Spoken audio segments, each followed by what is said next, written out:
Assalamualaikum warahmatullahi wabarakatuh.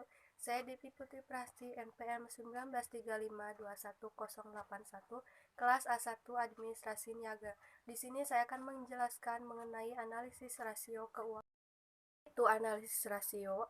Analisis rasio keuangan adalah analisis yang menghubungkan perkiraan neraca dan laporan laba rugi terhadap satu dengan yang lainnya, yang memberikan gambaran tentang sejarah perusahaan serta penilaian terhadap keadaan suatu perusahaan tertentu. Analisis rasio keuangan. 1. Berguna bagi perusahaan yang ingin melakukan investasi pada saham. 2. Memberikan kredit pada suatu perusahaan.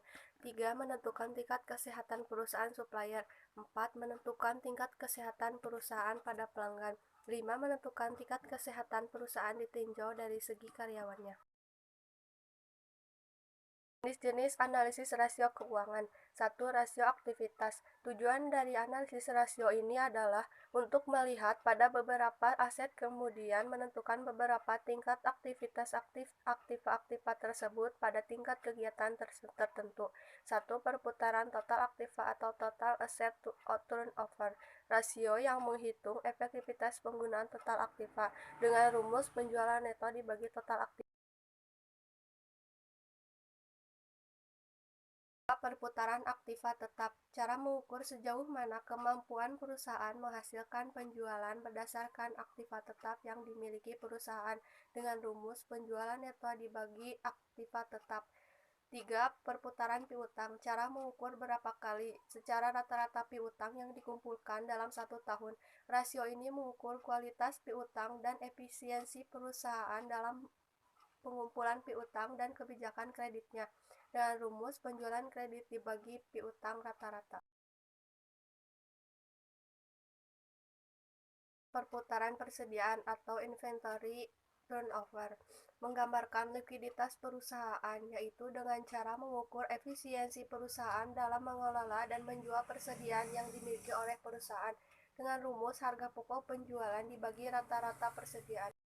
Rasio profitabilitas. Tujuan dari analisis rasio keuangan profitabilitas ini adalah menunjukkan tingkat imbalan atau perolehan atau keuntungan dibanding penjualan atau aktiva. Cara menghitungnya. 1.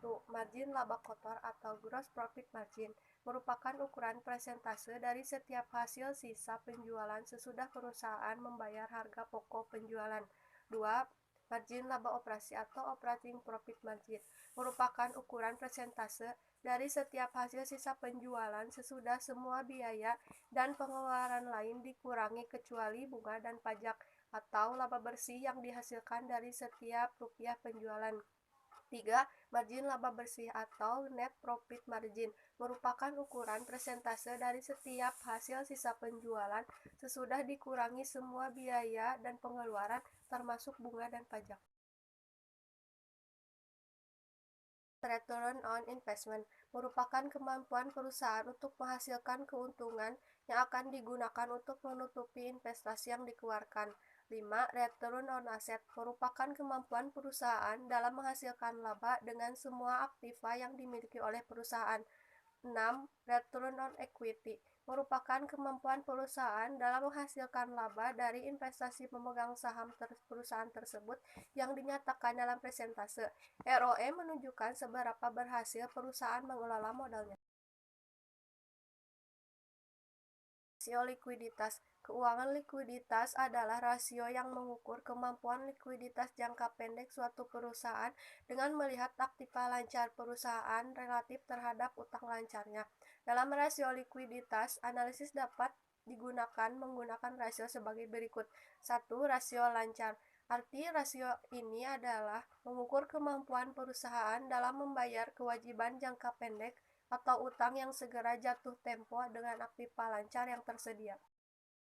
Rasio cepat adalah kemampuan perusahaan dalam membayar kewajiban atau utang lancar dengan aktiva lancar tanpa memperhitungkan nilai persediaan. 3. Rasio kas membandingkan antara kas dan aktiva lancar yang bisa segera menjadi uang kas dengan hutang lancar. Kas yang dimaksud adalah uang perusahaan yang disimpan di kantor dan di bank dalam bentuk rekening koran, sedangkan harta setara kas adalah harta lancar yang dengan mudah dan cepat dapat diuangkan kembali, dapat dipengaruhi oleh kondisi ekonomi negara yang menjadi domisili perusahaan bersangkutan. Rasio solvabilitas. Solvabilitas ini menunjukkan tingkat efektivitas penggunaan aktiva atau kekayaan perusahaan. Rasio keuangan yang digunakan. 1. Rasio utang terhadap aktiva. Mengukur seberapa besar aktiva perusahaan dibiayai oleh hutang atau seberapa besar hutang perusahaan berpengaruh terhadap pengelolaan aktiva. Rasio ini menunjukkan sejauh mana utang dapat ditutupi oleh aktiva.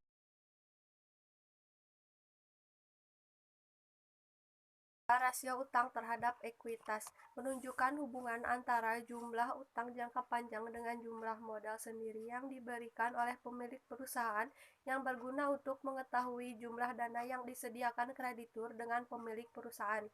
3. Fixed asset to long term debt to ratio digunakan untuk mengukur tingkat keamanan yang dimiliki kreditur jangka panjang, yang dihitung dengan cara membagi nilai buku aktiva tetap dengan total kewajiban atau utang jangka panjang rasio aktiva tetap atas utang jangka panjang.